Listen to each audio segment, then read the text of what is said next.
Good morning. Thank you so much for joining us here on Unfiltered Vision News, bringing you the news unfiltered 7 to 9 a.m. Monday through Friday Eastern. My name is Dr. Ashaki Noni Nichols, and I'm so grateful to be with you guys this morning. It just seems like the weekend was long, but good. Don't get me wrong. I enjoy long weekends. I definitely do enjoy my weekends, but I was just like, it felt so relaxing this weekend, and I'm really grateful. I know there's been a lot going on, and so getting back into the news because I've been visiting with family over the weekend and definitely enjoying them. So grateful just to be visiting with family right now. So, wow. I wanted to get into some of the obstructions going on with ICE agents. And it's curious to me because these individuals and some are here illegally, some here legally, act as if it is their right to impede the investigations of ICE and interfere with these said investigations. And I don't understand this mindset. We are a nation of laws, and we have people here that don't respect our country, period. Period. If you are okay with people coming here illegally and demanding that they be here illegally, you don't have respect for our country. And in my opinion, you should be sent back to whatever country is of your origin and jurisdiction, because that's where you want to be. You don't want to be here, because if you wanted to be here, you would be here legally. There is a process to be here legally. Yes, it does take a long time, but I understand now why it does.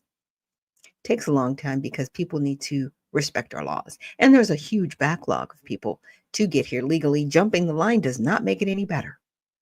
In my opinion, those people that have jumped the line need to be deported, and they need to no longer be considered to be in our country. We need to raise the standards of people that we allow here. And I am saying allow here, because for far too long, we have allowed people to be here that have no respect. And we need to start calling it what it is. So I'm going to start out with a video from Cash Jordan. As you know, I do follow Cash on YouTube. Definitely give him a follow. He's out of New York. What, in my opinion, one of the better local content creators, really delving into not just local news, but international news. He also, has really been covering the ICE raids going on around the country and giving really great commentary. And so I wanted to start out with his video, and then we'll get into my commentary from his video. So I do hope my video quality is okay.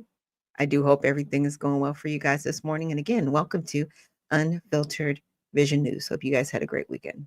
More about American citizens being picked up by immigration agents, and in every case we have looked into, officials tell us it is because that person interfered with an enforcement action. So as ICE works to make America safer by arresting criminals and gang members, the agents themselves are under attack. And with videos of both illegal immigrants and the U.S. citizens helping them getting arrested, activists claim ICE is out of control. However, Homeland Security says when a criminal alien ambushes officers with a weed whacker, they should expect to get taken into custody. Which, as you're about to see, is exactly what these protesters and criminals want. New here at 6, a father of 3 U.S. Marine sons is at the center of a disturbing viral video that shows immigration agents arresting him. He was taken into custody while working a landscaping job in Santa Ana.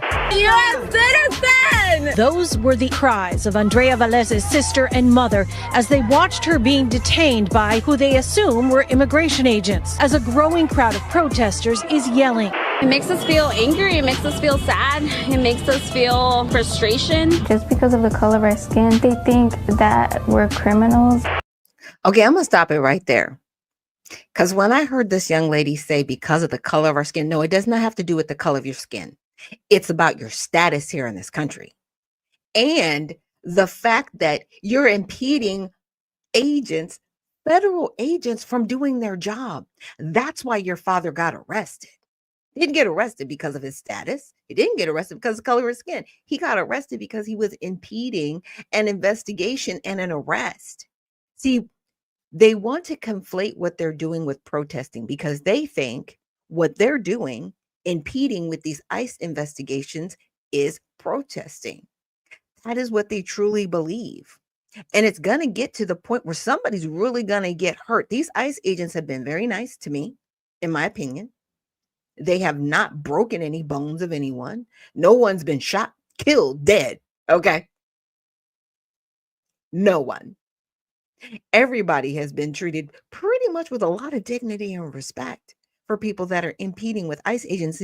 Now, ICE agents are not police officers. They're totally separate from police. But police are alerted and made aware when ICE has to come and make these arrests. Now, here's the downside. And I haven't shown you guys these videos, but I've seen some of them where Tom Homan has explained that even though police have sometimes detained certain individuals that ICE is coming after, they do not keep them detained and they release them back out into the general public. And this is the danger that he was discussing, because when you put these individuals back out on the street, so to speak, and then ICE has to pick them up, this is what ICE has to deal with. So DOJ, we need to come up with something different. DHS, we need to come up with something different, because I think anyone now that is impeding an ICE investigation, like I said before, 20 years in federal prison, no parole, period. If you interfere, I don't care who you are, citizen, I don't care. If you impede their arrest, 20 years, federal prison, no parole. Let's get back to the video. This is the woman that was seen on camera being carried away and forcefully taken away. Tonight, we are hearing from the Department of Homeland Security. They accuse her of a federal agent. People are out there taking photos of the names, their faces, and posting them online with threats to their family and themselves. I do know they are being doxxed, as you said. They're being threatened. Their families are being threatened.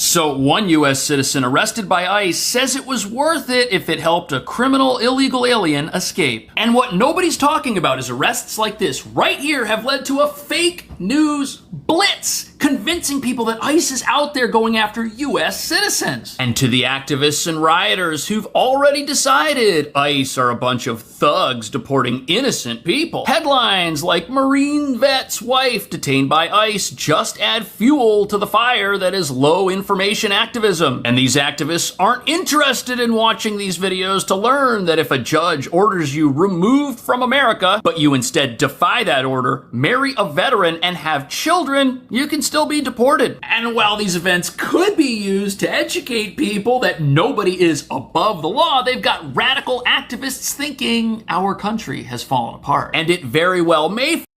So I want to stop him right there, because he's right. He's right. This person was supposed to be deported. So they got their due process on our dime, by the way. Let's just bring that up, right? You got your due process and you refused to leave the country. But you thought by marrying a U.S. citizen and having a baby, that would keep you here. It's not going to keep you here. Now it's going to make it more difficult for you to even be back in this country, because you defied an order, which means you are a threat to our country. Period. You're a threat. I'm not going to call, you know what? I'm going to call these illegal aliens what they are. You're an illegal alien and you are a threat to our republic. Period. That's the narrative. That's what I'm putting out there. And if you don't like it, challenge me. Please challenge me. I will send you a link and we can debate it right here on my show, because you have no right to be in this country. You don't have a right to be in America. No one has a right who is not from the country to be here. Period. You can come here legally and guess what? Still get denied citizenship when you apply. But you got to apply. And if you come here illegally, if you come here illegally, You shouldn't even have the opportunity to apply for citizenship, period. You overstay your visa, you overstay your green card, you overstay any legal allowance to be on US soil, you should be denied the right to apply for citizenship and sent back to your home country, period. And don't try to have a baby on this soil. Because see, birthright citizenship, again, is not law. It's not a law. It isn't. Period. Fall apart if these activists get their way. After all, millions of unvetted people entered America's wide open border over the last 4 years. Some of them gang members, some of them former prisoners and terror watch list suspects, who've then gone on to commit the worst crimes you or I could imagine. And if people like this are allowed to stay here, the country as a whole will change in ways nobody wants. Which brings us to the real reason activists and criminals are both out there ambushing ICE agents and attacking them when they try to make arrests. These people, they don't have any respect for the rule of law in our country, and they think that ICE as an agency is against the law for some reason. Not realizing that if ICE goes to a Home Depot or to a car wash, they're carrying out a pre-planned targeted operation looking for a dangerous individual. Yet sometimes the bad guy isn't alone, and other illegal immigrants are found at the scene, which leads to multiple arrests. But as you're about to see, there's a major effort underway to twist reality. New here at 6, a father of 3 U.S. Marine sons is at the center of a disturbing viral video that shows immigration agents arresting him. I felt a lot of anger. I was really mad, and then I was really sad. Alejandro Barranco says his father was working a landscaping job at IHOP off Edinger Avenue and Ritchie Street on Saturday when he was approached by agents. Now, to most people, that looks and sounds like the worst thing in the entire world, and some networks stopped their reporting before showing you what happened next. The Department of Homeland Security stated Barranco assaulted federal law enforcement with the weed whacker. DHS says while trying to detain him, Barranco swung the gardening tool directly at the agent's face and then raised it again at the agent in the intersection. This is about the size of a weed whacker, and the guy on the news was running with it, holding it in an upright position, swinging it towards officers. And he only broke off the attack when officers deployed crowd control spray. That's incredibly frightening. And then this individual tries to enter a vehicle and evade law enforcement while still holding. Okay, so this guy is running around, has made the weed whacker a weapon, right? Because in his mind, he's trying to defend himself against the ICE agents, right? But then you try to carjack somebody? Like, there's so many crimes being committed here. This weed whacker. And it's wild that some networks completely omitted this footage. On top of that, anyone law-abiding, if approached by federal agents, they wouldn't do that. They would drop that thing and stand still. But this was a truly terrifying turn of events. And in case you're wondering, this father of 3 U.S. Marines, he was in the country illegally, which means ICE did their job. Not to mention this person was obviously... Okay, does any of that make sense? The father's here illegally, so he's not a documented citizen. He's here illegally, just hurt. All 3 of his sons, however, are Marines. This is the problem. This is the problem. Because I need to know, is his mother a naturalized citizen? See, we haven't talked about the mom, and I don't know, she may have passed away. I don't know. But who of the parents are naturalized? Because just because you were born on this soil does not make you a U.S. citizen. And that's going to change. And it's always been that way. But for some reason, people go, oh, birthright citizenship. It's not a thing. It's not a thing. You know, I was having a discussion over the weekend where people said we need to take this back to 1865. We should. Be a whole bunch of people removed from the soil. I would be okay with it. I would be so okay with it. Or, yeah, I'd be okay with it. Because I can't give you a chance to apply for citizenship. I can't. Because you don't care about this country. You don't care about the laws. You care about breaking the laws right now. And what you're not going to do is you're not going to topple our country with your feelings of staying here. We have laws and you need to follow them. But for him to have 3 sons that are Marines, I'm like, yeah. Was anybody naturalized in this family? Dangerous enough to try and make an attack run on armed federal agents. But as you're about to see, sometimes the people involved in these incidents deliberately want to hide the truth. We are hearing more about American citizens being picked up by immigration agents, and in every case we have looked into, officials tell us it is because that person interfered with an enforcement action. But in this case of Andrea Velez this morning here in downtown Los Angeles, her family says that is nearly impossible. They say they had just dropped her off from work. They hadn't even gotten down the block when they saw agents grab her. Their cars didn't have license plates. This video shows the 32-year-old U.S. citizen handcuffed and surrounded by officers as a growing crowd of protesters is yelling. Estrella Rosa says it happened mere seconds after they dropped her sister off in downtown Los Angeles. Nearby, an immigration enforcement was underway, but Velez, a Cal Poly Pomona grad. So when you look at this picture right here and you see agents arresting this person, it's easy to just stop right there and say, oh, this agency's out of control. They're going after the wrong people. This is terrible, especially when this person's immediate family also claims it was wrong. But let's do a little digging. The news does mention to us that this happened at the scene of an enforcement action carried out by ICE. And there's already a massive crowd of people here, all with their cell phones out. A crowd like that does not spontaneously appear. And although we aren't immediately told what this woman did to get arrested, we know she's here legally, which means she wasn't the target of this ICE operation, revealing that the only way to find yourself in handcuffs and in the back of a police car is to deliberately insert yourself into a situation in some random act of drive-by activism. But according to her immediate family, she may have been armed. Her family is worried she might have had the pepper spray she always carries in her hand Interesting. when the agents came towards her. Witnesses say. Okay, I'm going to pause that real quick. Now let's check this out. So this is the person that they were talking about. Her name is Andrea Velez. She's a 32-year-old citizen and was charged with assaulting a federal officer after allegedly obstructing an ICE arrest. She was released on $5,000 bail and is scheduled to return to court on July 17th. Velez and her family dispute the charges, claiming excessive force and civil rights violations. First of all, you cannot impede an ICE investigation. You will go to jail. See, this is what I'm talking about. If you obstruct an ICE agent, it needs to be 20 years, no parole, federal prison. I'm not talking about cupcake prison. I'm not talking about Martha Stewart prison. I'm talking about real prison. Okay? Because you need to be somewhere and be rehabilitated and understand you're not going to break the laws in this country. You will have 20 whole years to think about it. Yeah, like I don't want you back on the street till you're 50. Throwing your life away.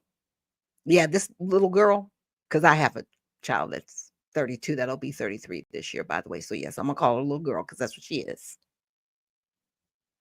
Stop. DHS, you need to bring down the hammer on these people before somebody really gets hurt. Asked her for her ID, but they're really convinced it's nothing she did. Her mom saying, El único error es su color. The only thing wrong with her this morning was the color of her skin. Just because of the color of her skin, they think that. And it's not the color of her skin, okay? It's the fact that she obstructed an investigation that was none of her business. If you want to record from a safe distance, you can do that from a safe distance. But she inserted herself into something. This is not about the color of her skin, because nobody cares really about the color of your skin, ma'am. No one. They do care about your status, though. Period. As far as I'm concerned, you're not here legally. Unless somebody's naturalizing your family. And if your mom is still speaking Spanish and not English, by the way, we're in an English-speaking country, not a Spanish-speaking country. When did she get here? And is she here legally? Like, I'm questioning everybody. I don't care. Are you offended? Be offended. You should be. I'm offended. I am offended that people are here on the soil and think they have a right to be here. You all need to go home. if you are within the sound of my voice, get off the soil. We're criminals. My sister was there, so they she looks Hispanic, so let's take her too. They have no. Okay, so as you're going to see very shortly, there is an actual reason why this person was detained. But do you see how this story is being twisted around? The family is saying, oh, well, she could have had pepper spray in her hand when the agents approached her. What they're not mentioning is that she's the one that inserted herself in this situation. If you see police making an arrest, you don't have to walk directly towards that incident. No, you can go around it and stay away and maintain a safe distance. Apparently that didn't happen. And look, if any of us approached federal officers or police while they're trying to do their job and we had some sort of device in our hands that could injure them in some way, we all know what the result of that would be. And it wouldn't matter if you're a U.S. citizen or if you're in the country illegally. You're getting arrested. That's just how it works. But unfortunately for the immediate family of this woman, after they went on TV and accused ICE of profiling people and not doing their jobs and just going after folks because they might, quote unquote, look different,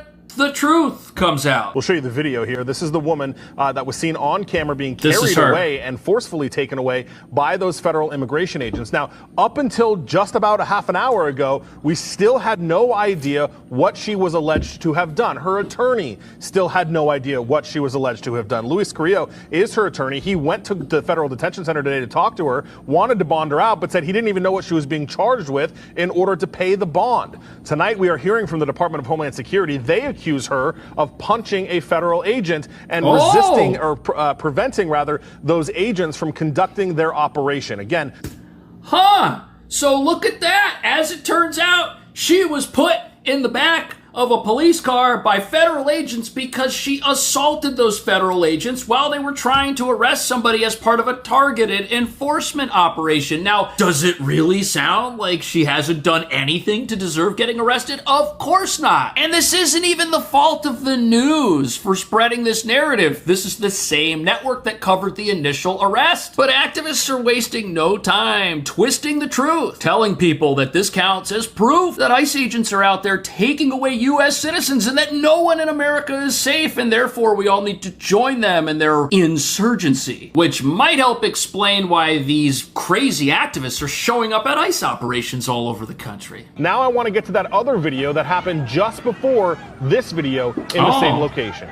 Again, federal immigration agents, we believe, tackling a man in the middle of the street. These are the same agents that were involved in detaining the woman you saw in Lori's piece. Now, the woman who posted this video says she got it from a friend. She claims in the video this man is also a U.S. citizen and was defending a tamale vendor there on the street. So is it any wonder why the National Guard and the Marines are being called into these sanctuary states and cities to help maintain law and order? Agents are under attack when they try to do their jobs in a way that no other law enforcement agency is in this country. ICE is essentially operating in hostile territory, and they face a guerrilla army of activists who look like everyday people but believe the low information narrative about how ICE is deporting Americans. These people truly think they're saving the world and standing up for freedom and democracy. And what's certainly not helping is that now local officials are encouraging even more drastic measures of activism. Whoever's the leadership over there, just get your members in order. An explosive TikTok video now the center of a possible FBI investigation in LA County. Don't be trying to claim no block, no nothing if you're not showing up right now. For about 90 seconds, City of Cudahy Vice Mayor Cynthia Gonzalez calls on gang members to defend their territory from ICE. You guys are all about territory, and this is 18th Street, and this is Torrance, and you guys tag everything. Okay, I'm gonna pause it right there. Yeah, because this has been going around. It was, I guess, taken down off of TikTok. But this woman is calling for people to be violent against federal agents, right? She's like, you need to protect your territory. Ma'am, you're encouraging people to break the law and you're the vice mayor. Like, see, people like this need to be thrown in prison. 20 years, federal prison, no parole. Because you are actively encouraging and inciting violence against federal employees, agents. Yeah. It's stuff like this. Like, ma'am, you need to be in prison. That's where I'm at. That's where I'm at. So thank you so much for reposting the stream, Dr. C. Good morning. And Sassy Lady, thank you for joining us. She goes, did I hear that right? Unbelievable. Yes, ma'am. Yes, ma'am. You heard it. You heard it. They are really trying to play the race card now. Like, oh my gosh. Yeah. The color of our skin. It's not about the color of your skin, please. Y'all. Okay, first of all, let me breathe. On your citizenship papers, you more than likely don't put that you're Hispanic. Some people do, but a lot of people put down that they're Caucasian. See, y'all sided with whiteness a long time ago. And your people are under threat illegally that are here, and they've broken the law. Nobody's going to protect you, especially Black people. We are not coming, but stop using the color card. It's not going to work. It's not going to work. Stop that. Race is not going to help you right now. That crying race, it's not going to help you. It's not going to help your cause. Because see, you've already shown that you are okay with illegal activity, that you support illegal activity. All these protests is about people protecting people that are here illegally. You've already shown your hand. We already know what's up. Look, we are playing. What is that? That type of poker. I forget the name of the poker that my brother used to play, but I was just trying to think of it. Texas Hold'em. That's what it is. So it's like Texas Hold'em, but we see all the cards on the table. You've lost. Stop. All y'all going home. That's all I got to say. You going home. Claiming hood, and now that your hood's being invaded by the biggest gang there is, there ain't a peep out of you. The controversial video was shared last week and has since been deleted. This is crazy. So here we have a local elected official, a vice mayor, who's calling for gangs to join in this anti-ICE activism, as we'll call it. This is terrible. These people, they're part of the problem. They're the ones that go headline surfing and accept this narrative that things happening in this country are wrong when this is wrong. And even though vice mayors are not directly elected, they are appointed by an elected representative. They're in a position of power. And calling for actions like this is very dangerous when you've got a public platform. This reveals that what's happening in America shows that the minds of some of us have been totally taken over by propaganda. And when local leaders come out and say stuff like this, it gives credibility to this low information narrative that Americans are somehow in danger from ICE, something we all know is demonstrably false. Literally a TikTok, adding she believes this is a First Amendment rights issue. And they're using our brown bodies to avoid the conversation that this administration is a failure. Gonzalez seen earlier this month at a press conference with LA area mayors. She's a personal friend. I know her. I know that she wouldn't call for violence. I mean, she just Nearby did. Huntington Park Mayor Arturo Flores condemns Gonzalez's video. Words are important, and so you have to be very careful about what you say and how you say it. While now urging local police to verify identities of those believed to be federal agents.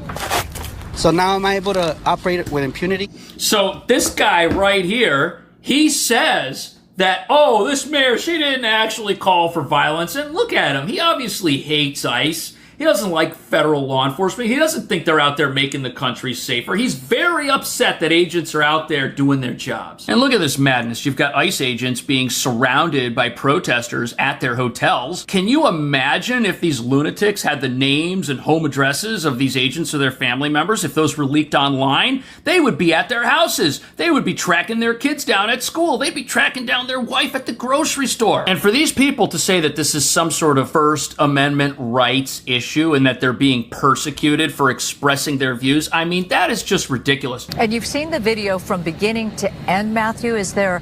For expressing their views, I mean...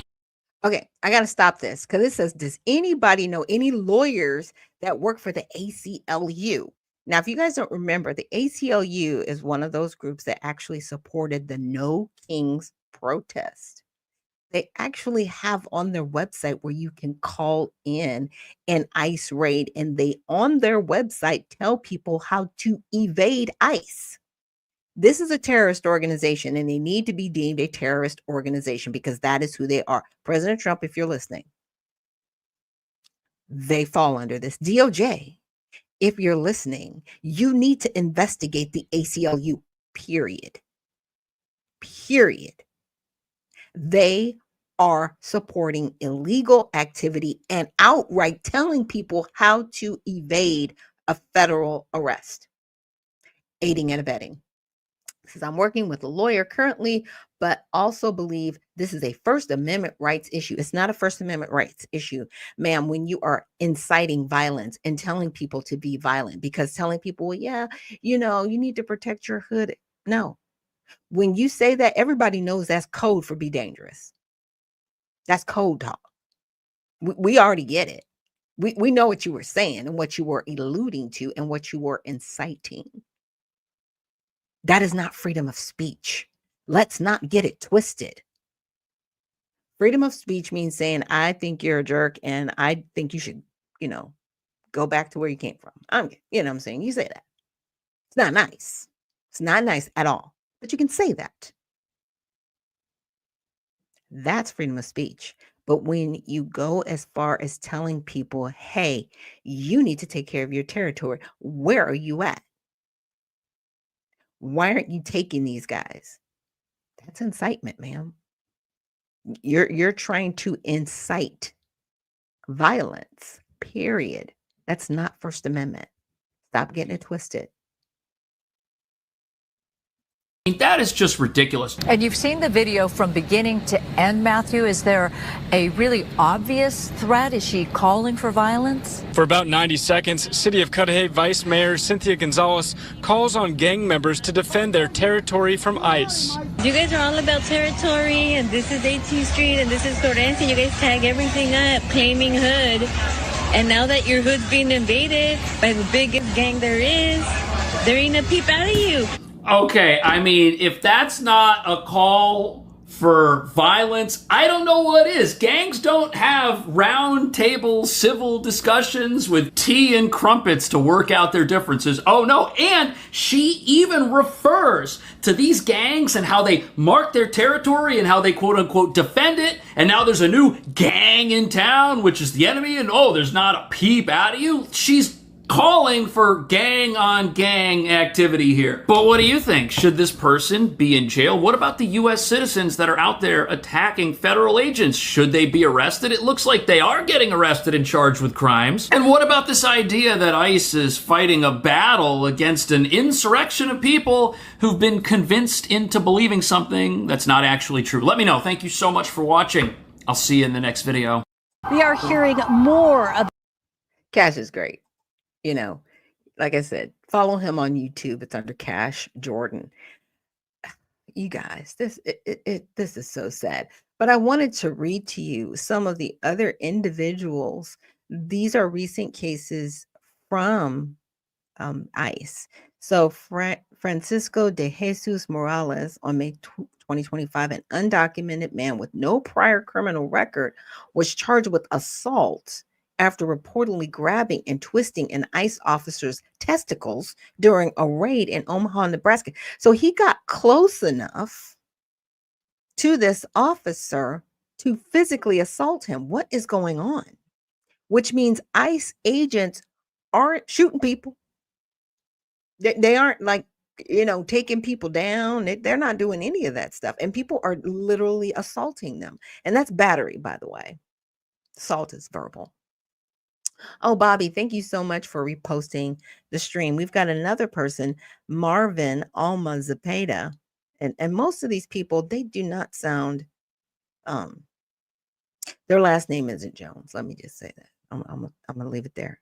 So on June 10th, 2025, a Honduran man, so he's from Honduras, South America, was arrested and charged with using a deadly or dangerous weapon, a box cutter, right? To assault, which is actually he battered that person, resist or impede an ICE officer during a warehouse raid in Omaha after hiding in a crawl space.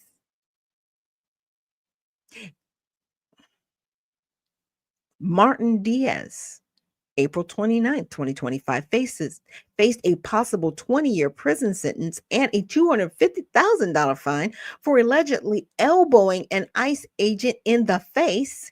His wife claims the charge was fabricated in retaliation after she posted a photo of an officer online. So, ma'am, you can end up in jail too for doxing.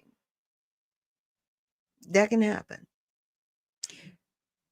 Fernando Diaz in April 2025 from Huntington Park, California, arrested for possession of an unregistered firearm after being suspected of impersonating a federal immigration officer. What? Officers found official-looking documents with Department of Homeland Security headers in his SUV. Yeah, you can go to jail for that, like a long time. Like, what's really going on? So I needed to pull up a letter, and this is from ICE.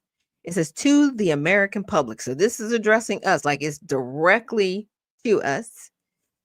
And it's from the Field Office Directors, U.S. Immigrations and Customs Enforcement and removal operations across the country. A national debate about current and future U.S. immigration policies is growing louder by the day. As field office directors for U.S. Immigration and Customs Enforcement and removal operations, we oversee the offices that enforce immigration laws within the interior of the United States, and we want to set the record straight. ICE officers are sworn federal enforcement officers who enforce U.S. immigration laws created by Congress to keep this country safe.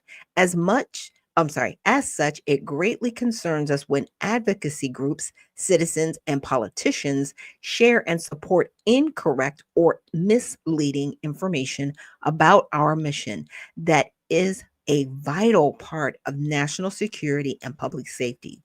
These misconceptions may lead to violence, which places innocent bystanders, aliens, and law enforcement officers in danger. This summer, 2 ICE facilities, the Northwest Detention Center in Tacoma, Washington, and the ERO field office in San Antonio, Texas, have been targets of lawless gunfire. Transparency and accurate information are necessary to build trust and foster useful and ongoing collaboration in communities across the United States, and should form the basis for civil discourse and for lawmakers as they attempt to address the border security crisis. So ICE makes targeted arrests every day. ICE does not conduct raids. They don't. Okay. A raid is totally different than a targeted arrest. It just is. Because if you were having raid, you would have like a SWAT team. You know what I'm saying? Like, you would have a lot more people than these ICE. These ICE agents are showing up to pick up maybe 1 or 2 people. Now, if they end up with 10, it's because those other 8 were probably found here illegally. And you're going with them. You're going home to whatever. Look, you're not staying here illegally. It's just not going to happen. You better self-deport. It says ICE does not conduct raids or sweeps and does not operate roadblocks or checkpoints. The use of these terms evokes images of indiscriminate enforcement actions taken without probable cause. Nothing could be further from the truth.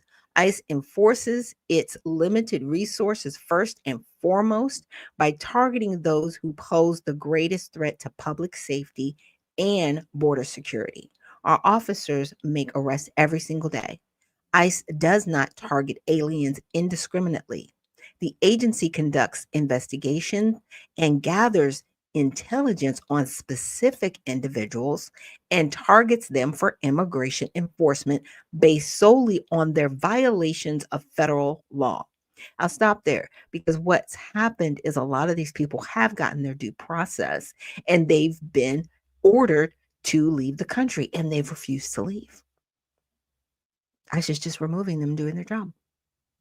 So targets are most frequently those who are previously arrested on criminal charges and have blatant disregard for U.S. immigration laws.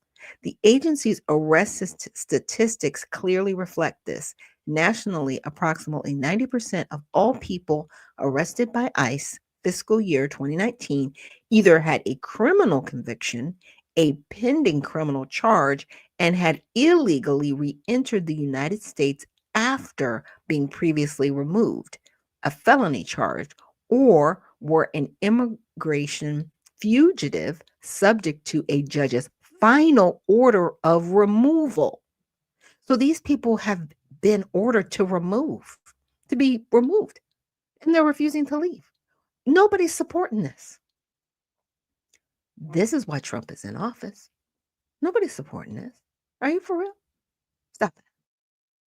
So ICE does not need a warrant to make an arrest. ICE officers are sworn federal enforcement officers who operate within the confines of the law. Section 287 of the Immigration and National Act provides ICE officers with authority to arrest aliens without a judicial warrant. I'm going to say that again. They can be arrested without a warrant because there's already an order to arrest them. No warrants needed. Yeah. In fact, no judge in this country has the authority to issue a warrant for a civil immigration violation. I'm going to point this out because remember, Jasmine Crockett kept saying this is just a civil infraction. This is just civil. They're not committing a crime. Yes, they are. According to ICE, they don't even need a judge. And the judge has no authority to issue a warrant for a civil immigration violation. So it is a violation. It is a crime. You need to leave. Congress, by statute, vested this authorization solely to supervisory immigration officers. So Congress authorizes. Yeah. So members of Congress, I need you to read what you've done. I need you to go over that. So as you are supporting illegal immigration, by the way, and a lot of you are, you're supporting illegal activity, you need to be removed from office. Local police officers don't need a warrant when they encounter someone breaking the law in a public space. And the same holds true for ICE officers. Obstructing or otherwise interfering with an ICE arrest is a crime, and anyone involved may be subject to prosecution under federal law. In addition, encouraging others to interfere or attempt to obstruct an arrest is extremely reckless and places all parties in jeopardy. And it does. See, like I said, nobody's gotten really hurt yet. And I think that's what they're trying to do. They're trying to use people as shields. This is my opinion. The Democratic Party and any other politicians who are not, really standing up against this, they are encouraging people to go out and interfere with ICE. Because see, then when somebody gets hurt, they'll be like, oh, see, ICE is dangerous. They're this, they're that. Stop. You're encouraging lawless behavior because you're trying to create an uprising. And I'm telling you right now, the American people are not standing for it. We are not standing for this. We are not going to put up with this. You're going to stop. So ICE officers treat detainees with dignity and respect. ICE provides safe, humane, and appropriate conditions of confinement for individuals in its custody. ICE has a series of detention standards that ensure that individuals with medical conditions or other specific needs receive exceptional care while in our custody, which exceed the standards of most local jails and prisons, which is true. Individuals in our custody are also provided access to legal representation, translation services, recreation, and a multitude of other offerings. So they're getting treated well. Nobody's sitting in a hole somewhere, not fed, stop it. Stop it. You're treated with dignity and respect, and you've broken the laws of our country.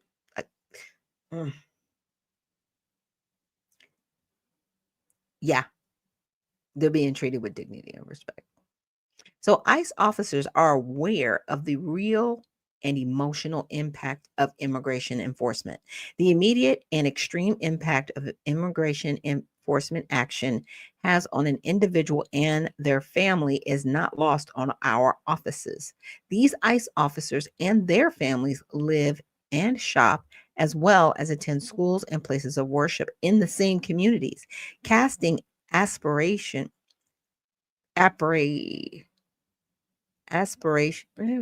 casting aspirations about our officers' intentions only spreads fear in a community that is unfair and without merit.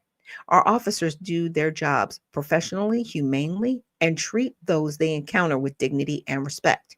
It is unconscionable when those who have ideological or political beliefs that differ from the law misdirect their attacks on ICE officers who are charged with upholding laws Congress has passed. Congress passed these laws.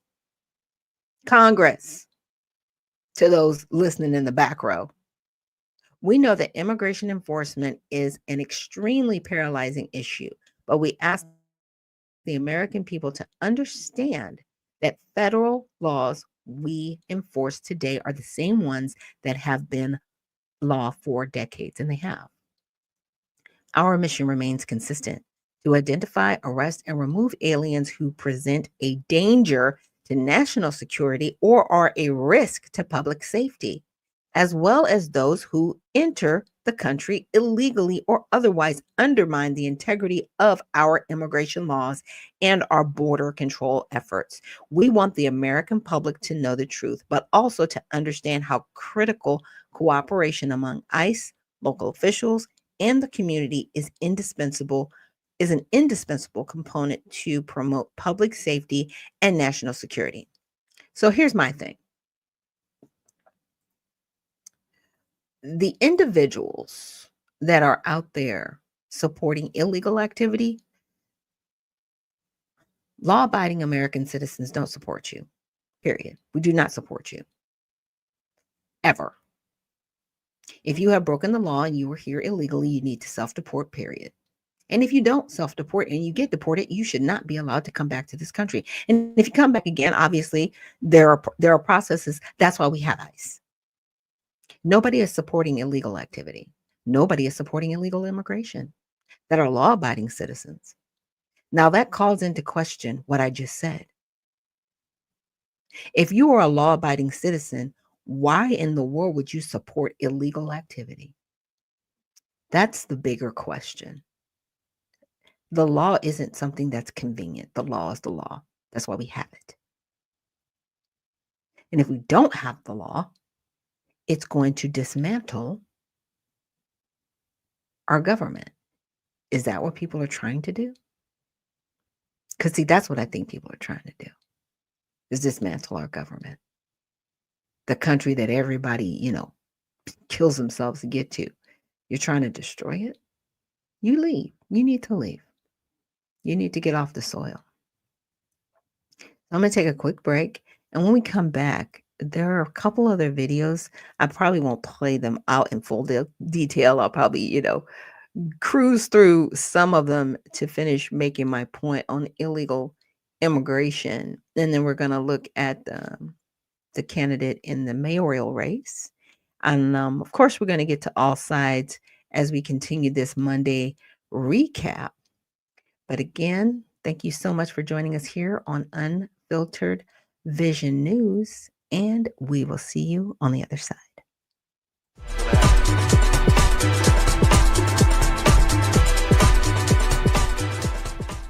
At All Sides, we believe unbiased news doesn't exist. To get more clicks and make more money, media outlets often report news with a left, right, or sensational slant, either to suit their own agenda or because by telling us what we want to hear, we'll come back for more. Several news outlets in the center do a good job of portraying both sides equitably, but for the most part, American news media is biased. Bias isn't necessarily a bad thing. The key is to get multiple perspectives. But making matters worse, social media and internet search results are heavily filtered, showing us the most popular opinion or results that match our preferences and make us happy. That means we're all living in filter bubbles, where we're only exposed to viewpoints we already agree with, making us less informed and less tolerant of different people and ideas. At All Sides, we give bias ratings for hundreds of media outlets. By freeing people from filter bubbles and providing different perspectives, we can all be better equipped to understand the world and each other. So how do we do it? All Sides has created a patented, fair, transparent process to rate the media bias of hundreds of news outlets and writers. We assess each media source and rate them as far left, center, lean right, or far right, allowing you to quickly identify different perspectives. All Sides is constantly evolving our media bias engine. The more you participate, the better our ratings will be, and the better our news coverage will be. Go to allsides.com to get involved.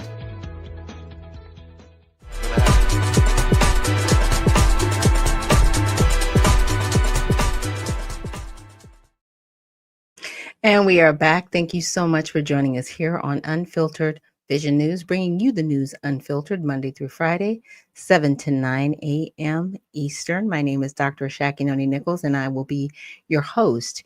And so I wanted to check out just one other website before we get into the next video. And this website is actually National Immigrant Justice Center. So there is a justice center for advocacy for immigrants, right? So it says all individuals in the United States have rights regardless of their immigration status. That's not true. Now, here's what is true. It's being allowed. There's a difference.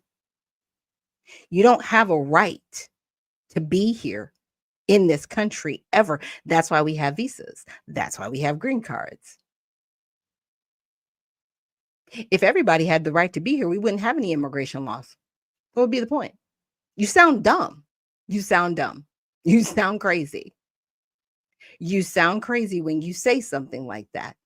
And I think we need to make it very clear, if it's not made any clearer in a visa or a green card, when you come over here, you do not have any rights as a U.S. citizen. You are a guest here in this country. And if you violate any of our laws, you will be thrown into prison and sent back to your country and denied any reentry.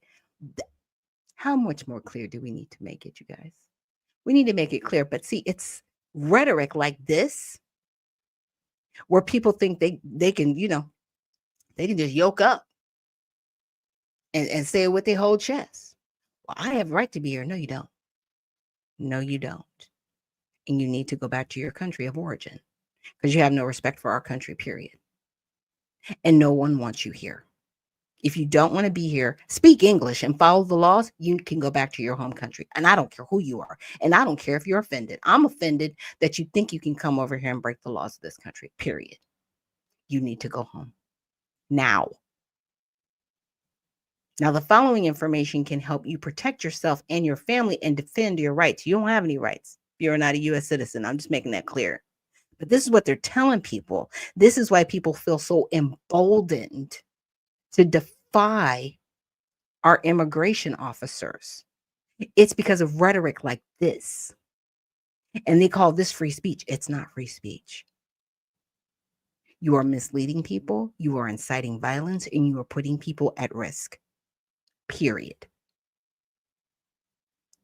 So it says create a safety plan. I'm not going to get into too many of these. I will actually make sure that I put this link in the repost of this broadcast so you guys can go over this. But they're telling people to create a safety plan, defend your rights.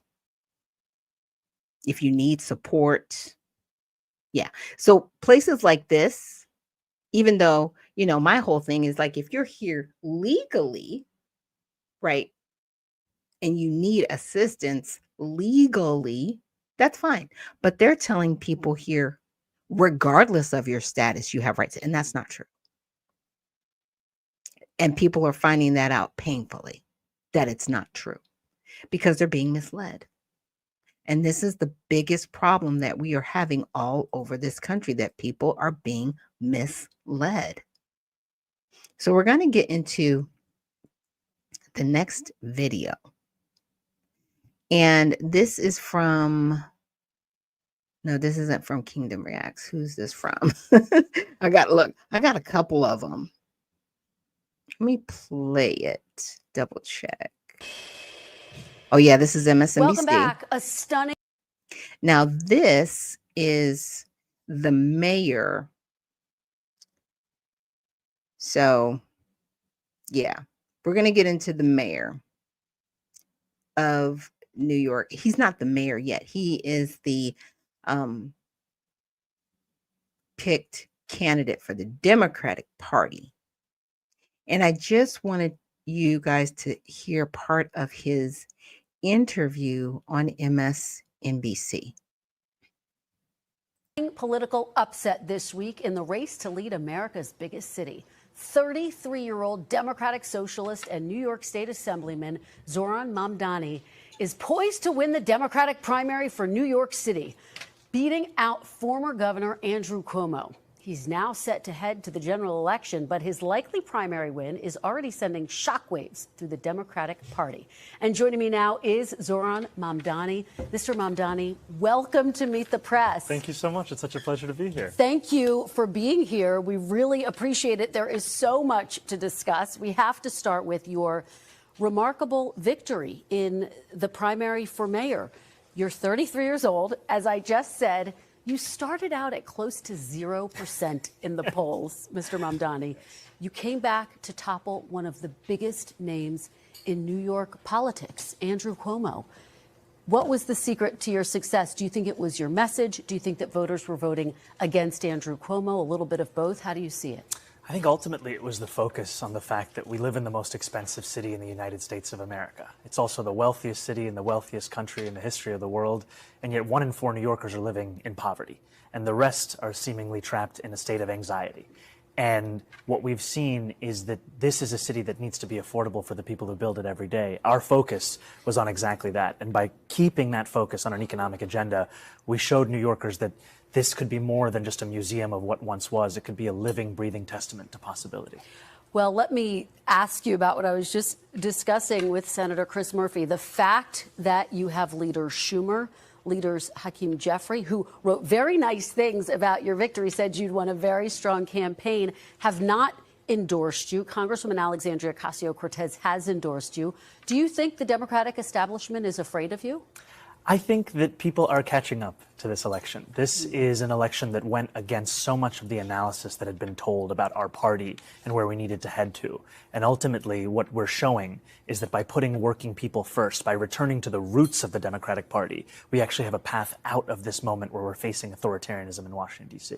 Well, let's talk about your policies, your vision for this city. Here are some of the things you've proposed: free buses, rent-stabilized housing, a $30 minimum wage, the creation of city-owned grocery stores. It's a very long list of proposals. So let me ask you, if you were to be elected the next mayor of New York, what would your day one priority be? The first thing is living up to these promises that I've made, because I've made them because I intend to keep them. And in a city of about 8.5 million people, close to 2.5 million New Yorkers live in rent-stabilized housing. Now I'm going to stop right there.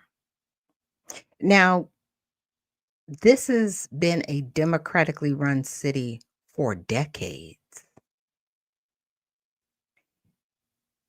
Socialism is really how they got here. They've really not looked at capitalism. They've been trying to get themselves out of a hole using socialism, and it's gotten worse. So I just wanted you guys to hear this out, because I know that there are people from New York that listen to this broadcast. So I want you guys to hear them out. The mayor, through a board called the Rent Guidelines Board, sets whether or not those rents increase or stay the same. The previous mayoral administration froze the rent 3 times. This one, led by Mayor Adams, increased it by 9%. So the first thing that I would do is start to constitute a board that votes in reflection of reality. And the reality I'm speaking of is that the median household income of those tenants is $60,000 a year. The landlords of those units have seen their profits increase by 12%. It's time for relief for working class New Yorkers. Okay, well, of course, the big question is how are you going to pay for it? You've proposed increasing taxes on wealthier New Yorkers. The Democratic governor, though, of your state, Kathy Hochul, says she's not going to support increasing taxes in order to get it across the finish line. I want to let you take a listen to a little bit of what she had to say recently and respond on the other side. Here she is. I'm not raising taxes on people at a time when affordability is the big issue. I'm actually cutting middle class taxes. Even on the wealthy. I don't want to lose any more people to go to Palm Beach. We've lost enough. How are you going to raise taxes if you can't get Democrats to support it? That's interesting. She's like, I'm not going to lose anybody else to Palm Beach. Everybody's moving to Florida. Yeah. A lot of people from New York moved to Florida. Interesting. So I think what we've shown over the last 8 months is our ability to take that which is considered a non-starter and make it seem inevitable. We've shown that with this campaign, and ultimately we're seeing that our vision to tax the top 1% of New Yorkers, these are New Yorkers who make $1 million a year or more, and our proposal is to just tax them by 2% additional, is something that has broad support and will continue to increase that support over the next few months and years. So you think you're going to be able to twist Governor Hochul's arm and get her to support raising taxes? I mean, what about the fact that she says she's concerned New Yorkers might leave? They might go to Florida. I think it's time for a leadership that doesn't twist arms, but rather builds partnership. And I'm looking forward to having that with the governor, because ultimately my policies, my vision, it's driven by an assessment of what's actually happening. The Fiscal Policy Institute found that the top 1% of New Yorkers leave at 1/4 the rate of other income groups. And when they do leave, it's actually to other states considered high tax, New Jersey, California. So it's not fiscal policy, it's quality of life. And ultimately, the reason I want to increase these taxes on the top 1%, the most profitable corporations, is to increase quality of life for everyone, including those who are going to be taxed. Here's how the Washington Post editorial board wrote about your proposals. They say a massive minimum wage would depress low-skilled employment. His rent freeze would reduce the housing supply and decrease its quality. Cutting bus fares would leave a transit funding hole that, unless somehow filled, would erode service.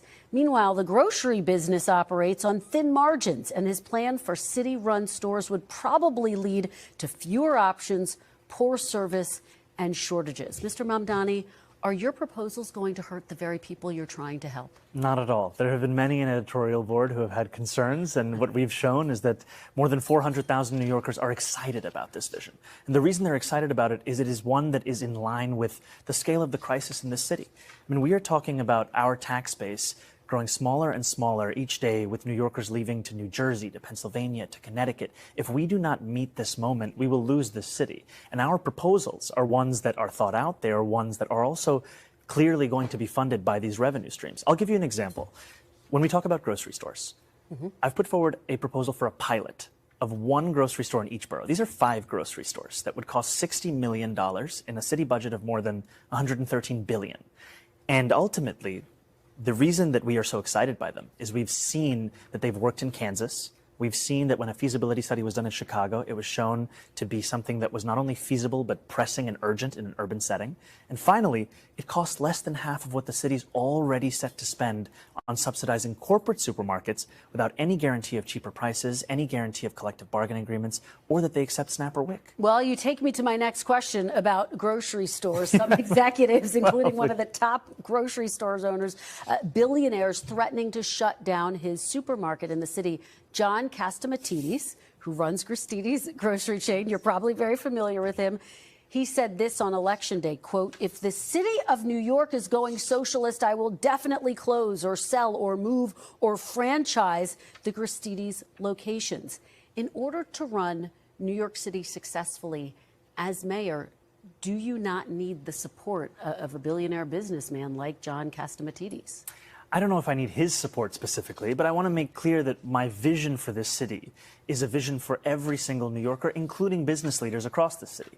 And the reason I say that is that my proposals, even the ones to increase the top corporate tax rate of New York to match that of New Jersey, are ones that would also benefit those business leaders. Because when I have conversations with them, what I also hear is just how expensive this city is preventing them from attracting and retaining the talent they need to grow their business. And ultimately, I'm looking forward to having those meetings, having those sit-downs to make clear why this vision would benefit all. We went on your website and realize there's a policy proposal that says your plan, and I'm going to quote it for folks, is to shift the tax burden from overtaxed homeowners in the outer boroughs to more expensive homes in richer and whiter neighborhoods. Explain why you are.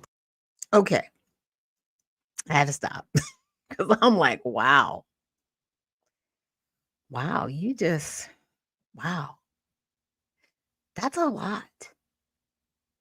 And for people who want free stuff, like, well, what's the problem with him, raising tax on the wealthiest people? Because what happens is when those wealthy people don't want to be taxed, they leave.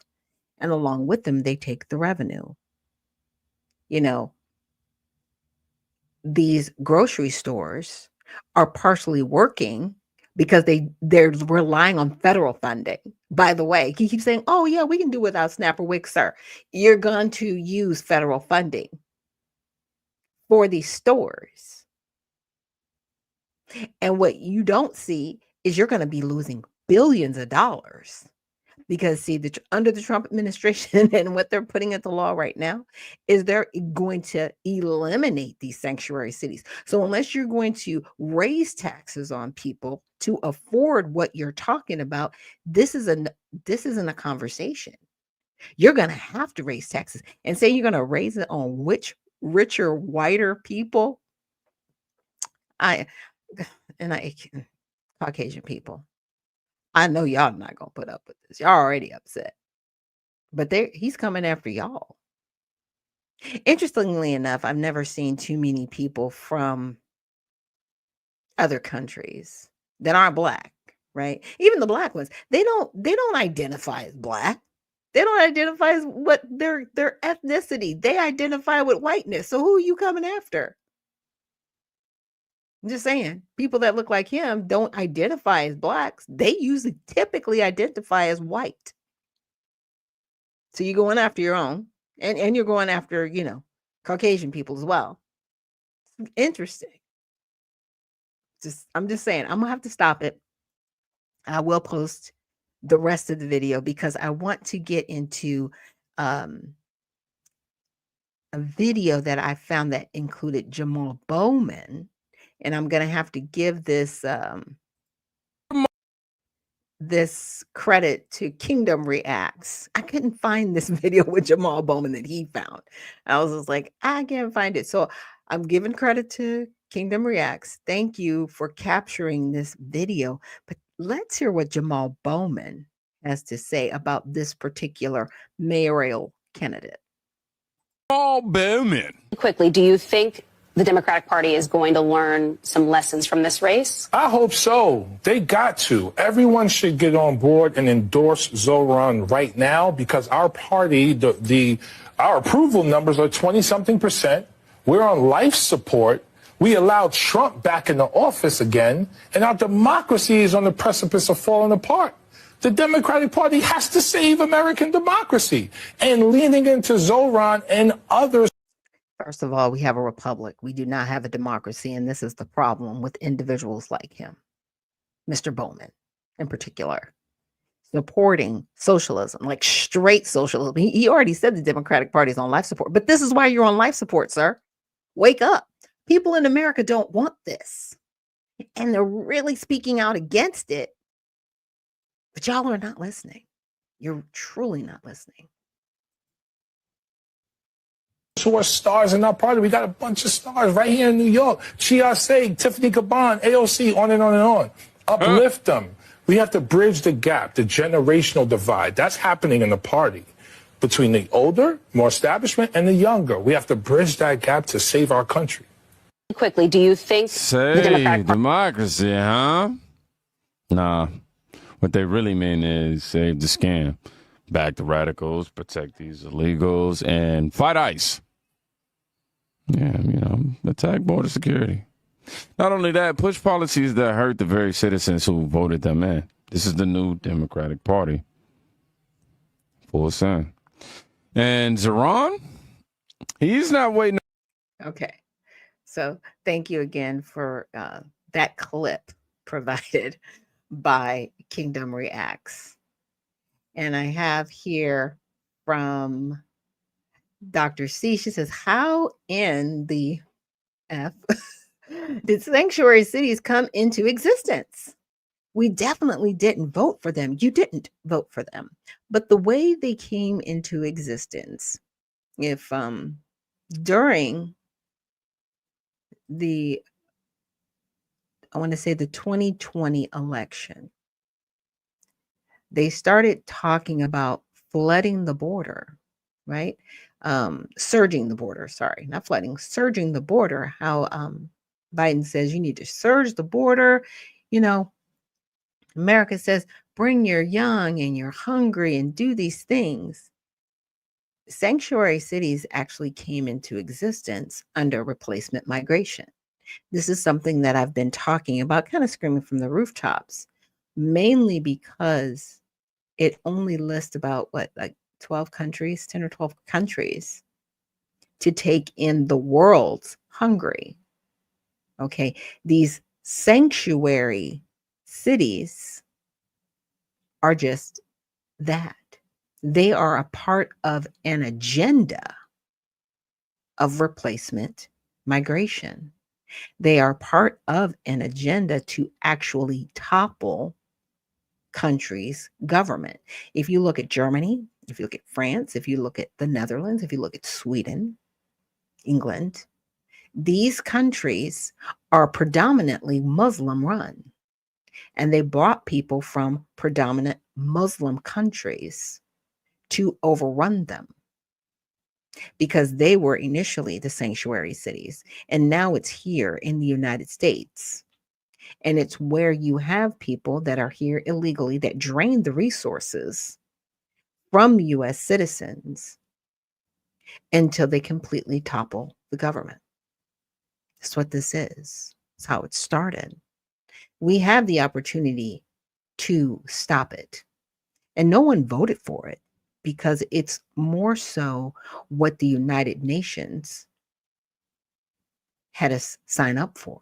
Now, if you will notice, Donald Trump, you know, under his first term, he was like, he got away from the United Nations. He got away from WHO. He got away from the Paris Accord. And a lot of people got upset because they were like, hey, you know, these are institutions to help us with climate change and all the, no, stop that. Those programs were developed to topple countries, to overrun them and overtake them with unelected officials. That's why they're there. He pulled us out of those. So, you know, Dr. C, when you ask how did they come into existence? Part of that is through replacement migration. Part of that is having that relationship with the United Nations, because that is their mindset. They want a one world government. It's disgusting because I didn't vote for that. You know, I voted against that. But unfortunately, voting people in that have a mindset more so, that's where this comes from. That's definitely where this comes from. And I want to get, into the news, right? Get into all sides. So we've gone over all the videos. Look, I gotta check off my list that I wanted to get into since we are having this recap Monday. We're going to get a little bit into all sides, take a break, and when we come back from that break, after getting into one of these stories from all sides, I want to look at the big beautiful bill. Now, there's been a lot of talk about what the Senate has changed in the bill. I haven't seen these changes. I only heard about these changes.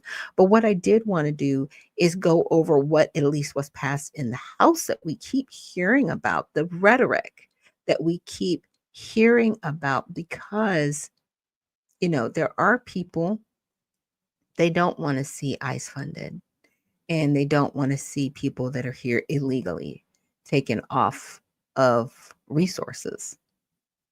I just said the way they want to topple our country is to deplete our resources. So let's check out all sides. And it says that the State Department looks to revoke visas of British duo who chanted death to IDF at a Glastonbury. What are you doing? what are these people doing? And they're like, that's freedom of speech. No, it's not. Stop inciting violence. What is wrong with you? What is wrong with y'all? Because you're not U.S. citizens. You don't have any respect for the country. It's that part. So the U.S. State Department is looking at revoking the visas of British punk rap duo Bob Dylan after the group led Death to IDF, which is Israel Defense Forces, chants at Glastonbury Festival in the UK.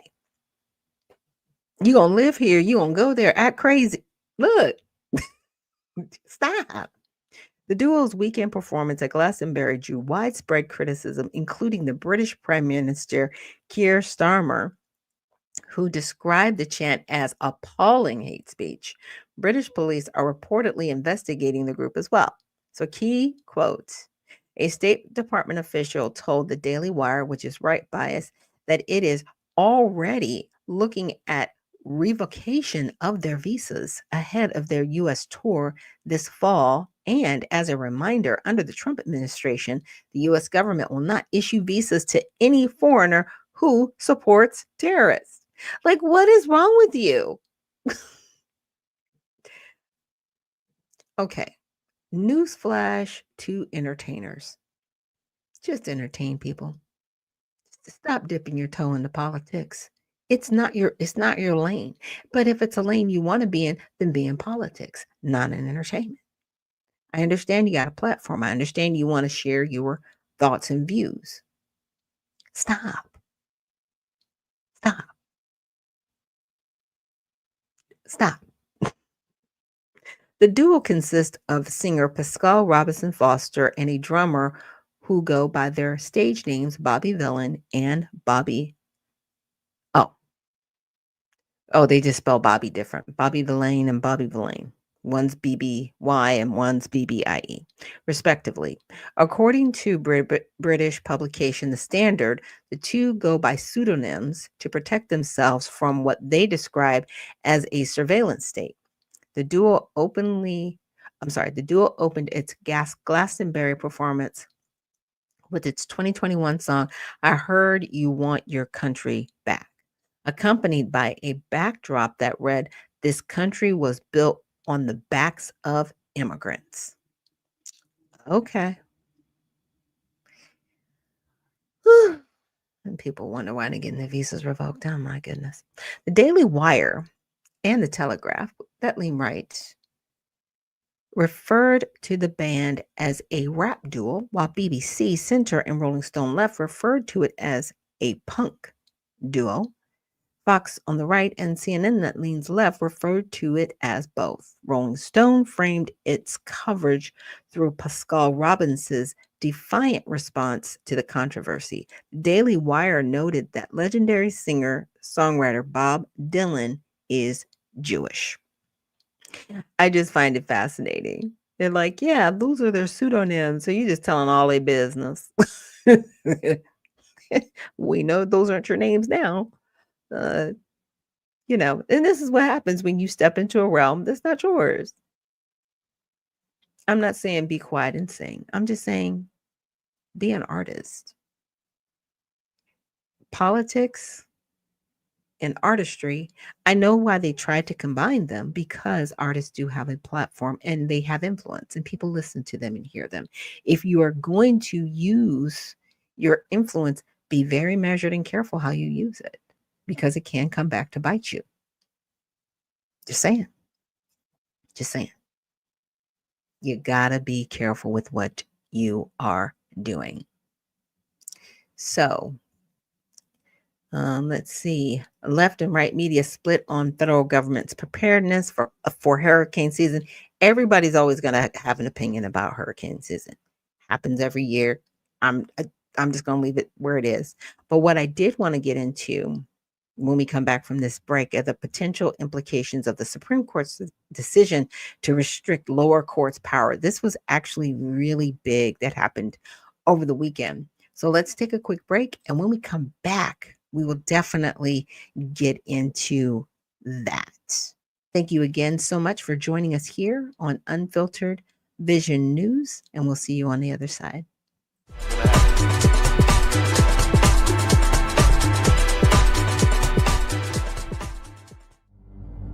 A life empowered is closer than you think. We're all looking for a better way. Reimagine what's next with a new sense of exuberance. Why not power on like you mean it? Or power off blissfully? A better sleep is a better awake. You've never moved like this before.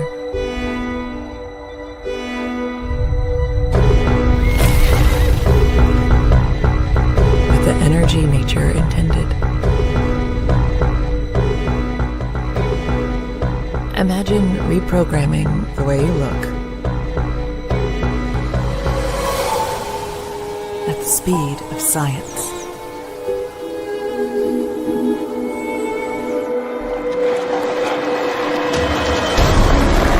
At longevity. At exhilaration. It's next level rejuvenation. Take your well-being from the inside out and outside in. The light within is ready to ignite. Be the light. LifeWave.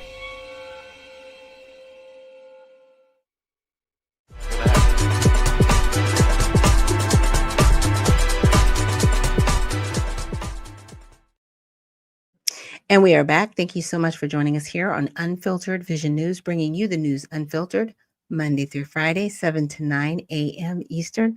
My name is Dr. Ashaki Noni Nichols, and I will be your host. And so we're now looking at the potential implications of the Supreme Court's decision to restrict lower courts' powers. And this comes from all of those, I want to say, cases where there were lower courts saying, okay, Donald Trump, you can't do this, you can't do that. And it's like, stop it. You're not the Supreme Court. You are not the, stop. It's like trying to bat off a whole bunch of gnats off of your like shoe. Go away, right? So the Supreme Court ruled Friday to restrict federal judges from issuing nationwide injunctions after some attempted to block President Trump's birthright citizenship order. The ruling prompted critics to question the constitutionality of the decision and its subsequent implications. So, startlingly myopic, Sean Wu, a legal analyst and former federal prosecutor, asserted the Constitution couldn't be clearer. It's difficult to see how fans of originalism could read Section 1 of the 14th Amendment to mean that children born in the United States somehow aren't citizens. But that is exactly what Trump's Justice Department argued. Wu additionally criticized the municipality of the Supreme Court in the opinion for MSNBC that leans left bias, stating the real reason for the court's decision lies in its hubristic thinking that the justices really are elevated above the rest of the judiciary. She's interesting. But some of these people, but these are the people that are, it's interesting. You got a job. Without the Emancipation Proclamation and the Dred Scott decision, we wouldn't have the 13th, 14th, or 15th Amendment. The 14th Amendment was written for the descendants of slaves because, and here's why. Hopefully Sean Wu is listening. If you're listening, legal analyst. The reason why it was specifically written for descendants of slaves, because without it, I would not be a legal citizen here. It is descendant based. It isn't legally a birthright. Okay. And what I mean by that is because it was for descendants specifically. And it says, and or naturalized citizens. Because here's the deal. we have a naturalization process within our Constitution that states if a child born on this soil has a parent that is a U.S. citizen or a naturalized citizen, then that child is naturalized. However, if neither parent is a legal citizen or naturalized citizen, that child is not a citizen of this country.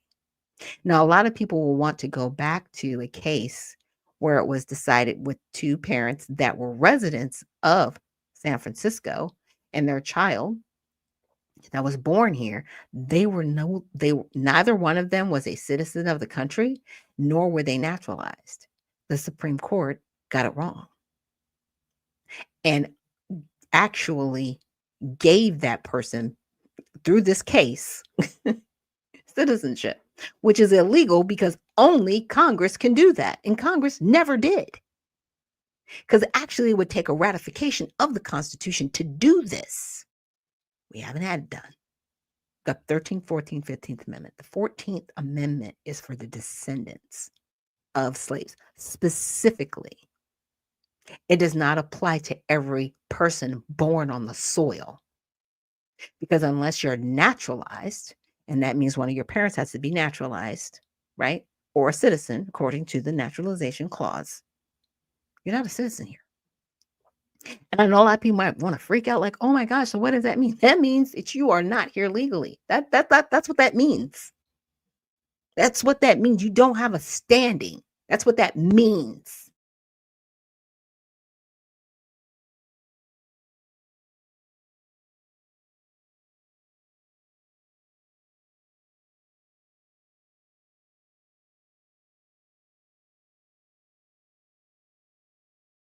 I'm just going off. I hope y'all can hear me.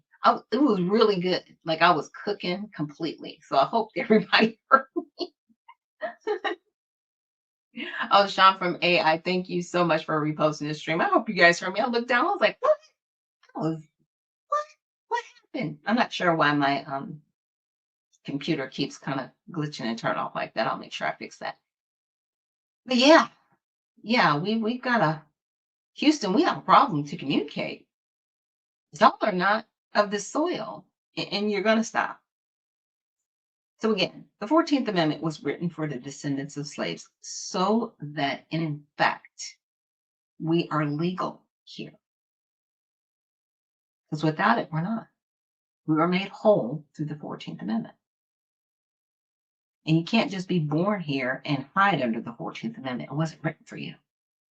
It was written for descendants of slaves specifically, period. So not as devastating as you think. Alternatively, an opinion writer for Vox, which leans left, reminded readers it's not actually about birthright citizenship. The specific issue was whether all the lower courts that struck down the Trump anti-citizenship order may issue a nationwide injunction. This decision does not mean that Trump will succeed in killing birthright citizenship. Nevertheless, the writer wrote that Trump's birthright citizenship agenda is clearly unambiguously unconstitutional. You know what? He's standing up for Black Americans, which is something nobody else has really done in this country. There's many people that want to call that man racist. Just saying. Here's what it is. He put this on the table because people keep trying to hide. Again, look at the Constitution and the Naturalization Clause. It specifically says that Congress has got to fix this. And if I'm wrong, please show me the law. Please show me the law that Congress has written for birthright citizenship. There isn't one. It doesn't exist.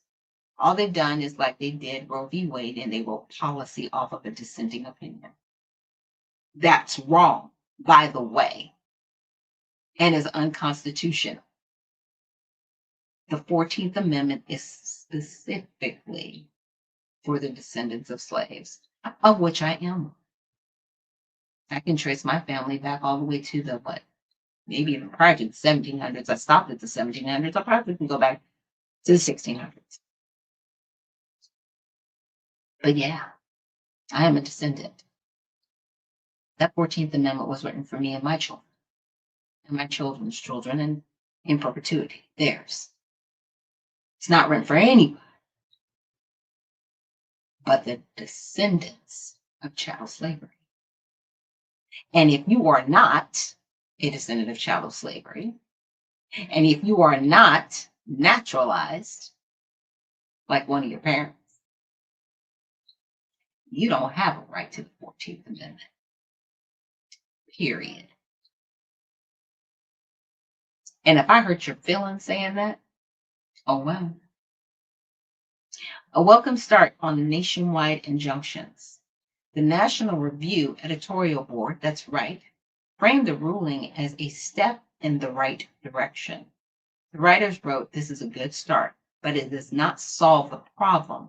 Only Congress can do so." They did not take a direct stance on the constitutionality of the impeding citizenship ruling that argued that the Supreme Court should not delay.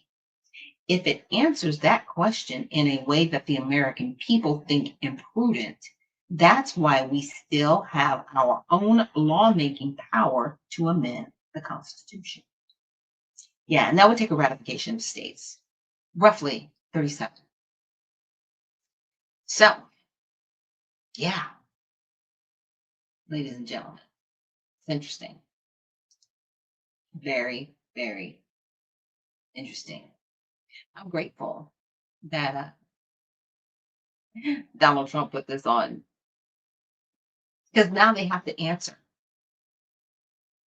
Now Congress has to do something called your job and answer the question, not hide behind the courts and keep hiding behind a dissenting opinion. Because according to the Naturalization Clause, only Congress can change immigration law. Birthright citizenship is not an immigration law. Never has been. And if it was, it would have been challenged because you actually have to ratify the Constitution in order to get it. So, the things we have to know. So, Supreme Court on its lower court's ability, I thought was interesting. Now, when the civil unrest in California was at its height, I should say, Governor Gavin Newsom, there was a phone call that Trump, showed his phone like, hey, here's a timestamp date that I actually, communicated with this human. Jay Smooth, thank you for joining us. I have no idea what all of the symbols mean, but hopefully somebody can help me out. There's a hatchet, there's a bow and arrow, some sort. I don't know. That's kind of violent. On YouTube, I have no idea what any of that means. I'm not an emoji person, so unless I see a happy face, I have no idea what your feelings are. So California Governor Gavin Newsom is suing Fox for $787 million, accusing the network of lying about a phone call he had with President Donald Trump. The lawsuit alleges that Fox News aired deceptively edited video segments and made false statements suggesting Newsom lied about a phone call with Trump. Newsom is seeking a formal retraction and an on-air apology. Fox News has rejected the claims, describing the lawsuit as a transparent publicity stunt intended to suppress news coverage. The lawsuit was filed in Delaware Superior Court, where Fox Corporation is incorporated. The damages sought mirror the $787.5 million settlement Fox News reached with Dominion Voting Systems in 2023. The case remains pending. The dispute centers on a call that occurred during protests in Los Angeles following federal immigration enforcement actions. So the key quotes, Newsom said in a statement, "Until Fox is willing to be truthful, I will keep fighting against their propaganda machine." Fox News rejected the claims, saying in a statement that Governor Newsom's transparent publicity stunt is frivolous and designed to chill free speech critical of him. And this is how the media covered it. Media coverages across the spectrum appeared largely consistent. However, the Daily Wire, which is right biased, framed its headline with the phrase Dominion-sized lawsuit, referring to the high-profile Dominion voting systems case. CNN, that leans left, pointed to rumors about Newsom's future political ambitions as a potential 2028 presidential contender. Reuters provided legal context by citing the New York Times versus Sullivan standard for defamation involving public figures. No one's keeping him from a job. Nobody's defaming him. They were just pointing out information. Now, if he is stating that this information is false, how false is it? That's it. But $787 million, sir, you are never going to see that money. But you're probably going to lose money because you're going to have to pay the attorneys that you've hired, and they're going to have to, in turn, pay Fox's attorneys. You're going to lose this case. It's going to get thrown out. You're going to be paying out a few $1 million. Just ante up. Mark from the Soil. Oh, thank you so much for joining us this morning and reposting. Definitely appreciate it. Yeah, the people are just crazy, just insane. So let's take a quick break. And again, when we come back, we're going to check out the one big, beautiful bill. I wanted to look at some areas in there because I keep hearing, I don't want to say rhetoric everywhere, but you keep hearing things and you're like, what's true? What's not true? What do we need to focus in on in this bill? So I'm going to take a look at that after we come back from this break. And thank you so much for joining us here on Unfiltered Vision News.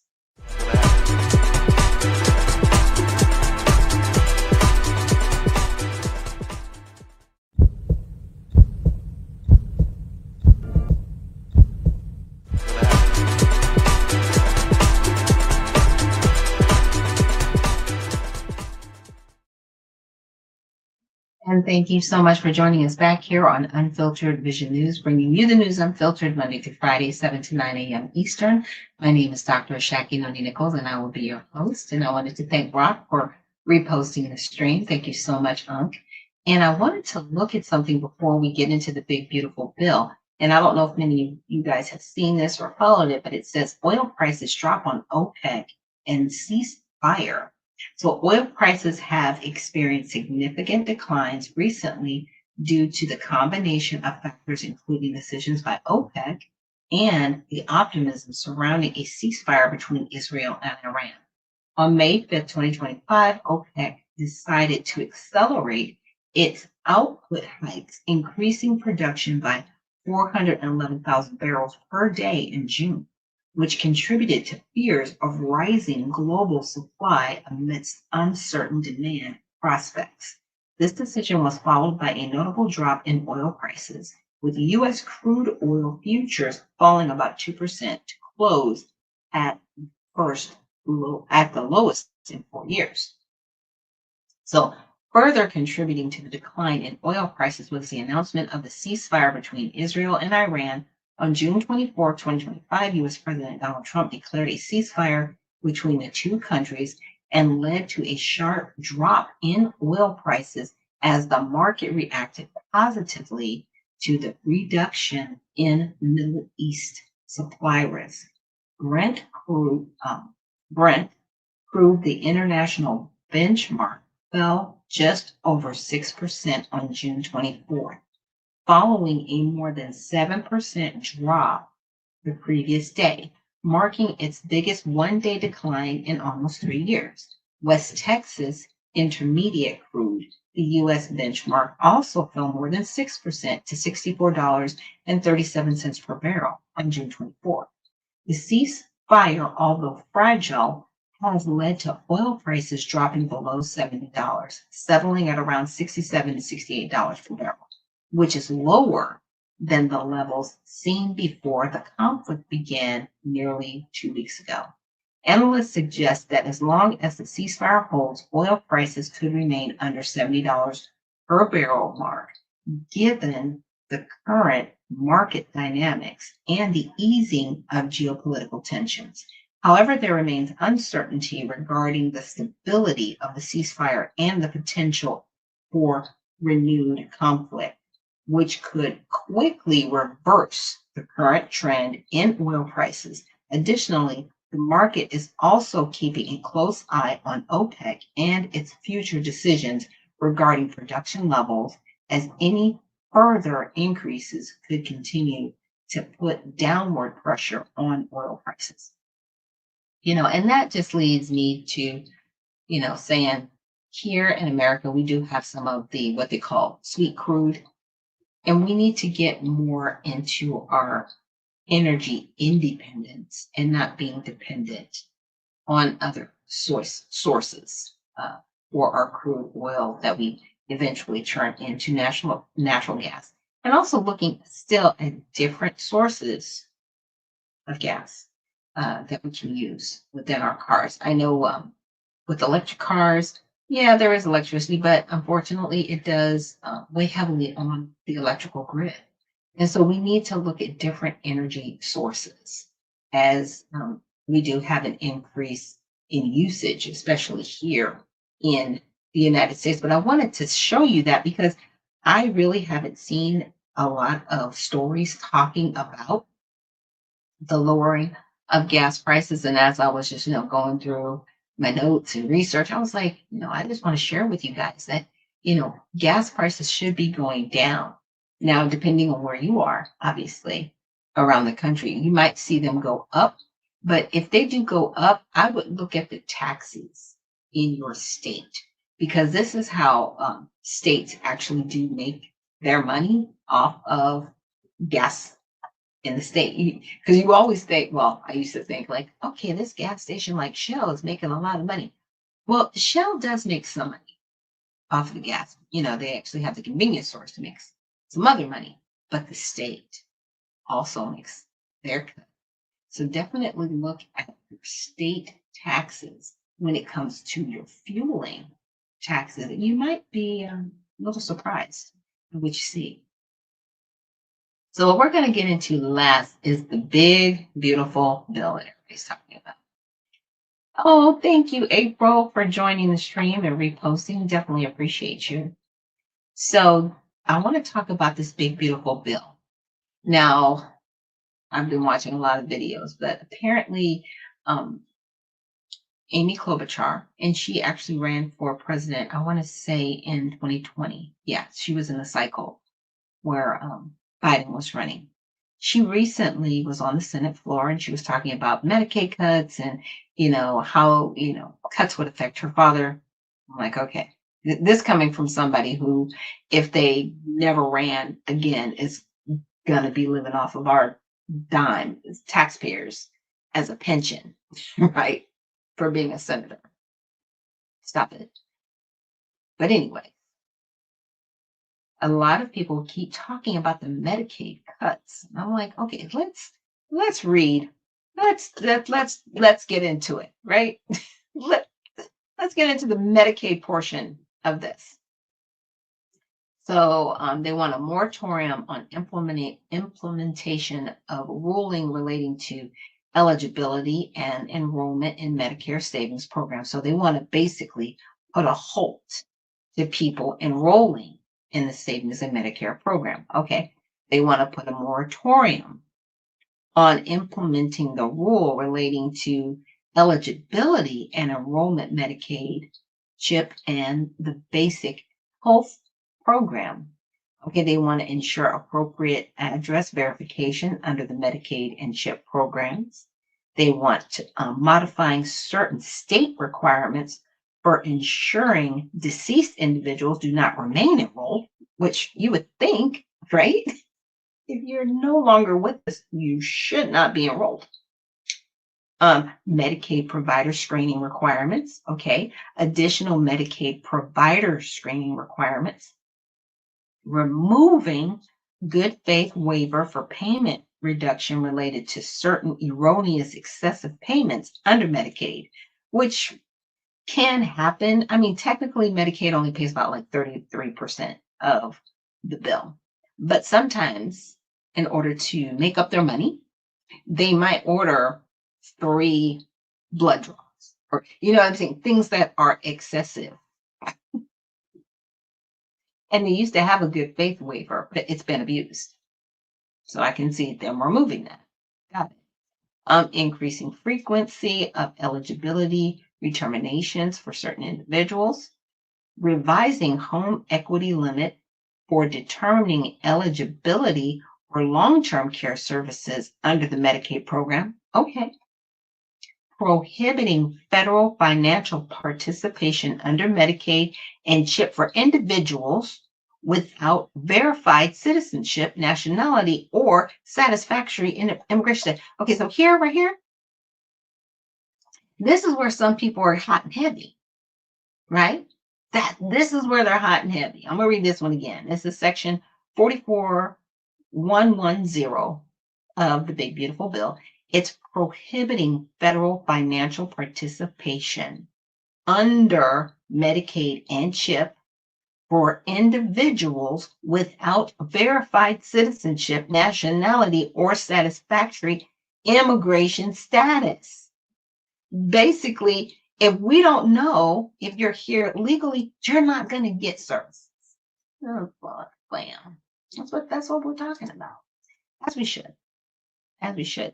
Now let's see if we can get more into this section.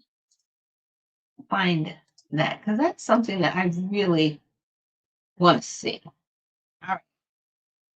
So here we go. Prohibiting federal financial participation under Medicaid and CHIP for individuals without verified citizenship, nationality, or satisfactory immigration status, which means there's not going to be any federal monies going to these sanctuary cities anymore if they are trying to keep people on Medicaid. Period. I want, personally, I want them to make it a crime to put people on here. We'll see. Let's see. It says in general, Medicaid section 1903 of the Social Security Act is amended by adding "and" at the end, by striking 2 amounts and inserting 2 amounts and adding at the end of the following new subparagraph in the case that states elects under section 2 to provide for making medical assistance available to an individual during the period in which individual is providing the reasonable opportunity to present satisfactory documentary evidence of citizenship or nationality under section 1902. Let me see. So amounts expended for such medical assistance, unless the citizenship or nationality of such individual or satisfactory immigration status of such individual is verified by the end of such period. So in essence, yeah, this is what's being cut. Yeah, except that the state shall not be required to make medical assistance available to such individual during the period in which such individual is provided such reasonable opportunity if the state has not elected the option under section 1902 for the period at the end. I'm trying to get into some money part of it. All right. Yeah. And so in short, this is, to sum it up, you can't be here illegally and then get services. And the way people are getting around it is because obviously in the medical field, it's like do no harm, right? You have to service everybody, even if they don't have medical insurance, right? Which means they would be footing the bill, which is why our insurance costs have gone up, because a lot of people are here illegally and they come in without Medicaid. You know what I'm saying? So a lot of people were saying, well, let's just put them on insurance. And that way we're not paying these exorbitant amounts and we're not suffering. How about we just start deporting? How about that? How about we just stop letting people be here for free? I'm down with that part, because if they weren't here, we wouldn't be in the situation we're in now. That's the whole point of this exercise and matter. There are people here in our country that should not be here. And the American people, citizens of this country, and even people that have immigrated to our country and that are here legally, are tired of it. They demand law and order. Demand it. But you're not getting it. You're not giving it. Because you think we're okay with people being here illegally. We're not okay with it. And the American people deserve that.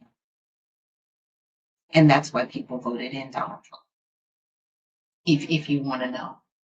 I know that there's the Democratic Socialists running in New York City.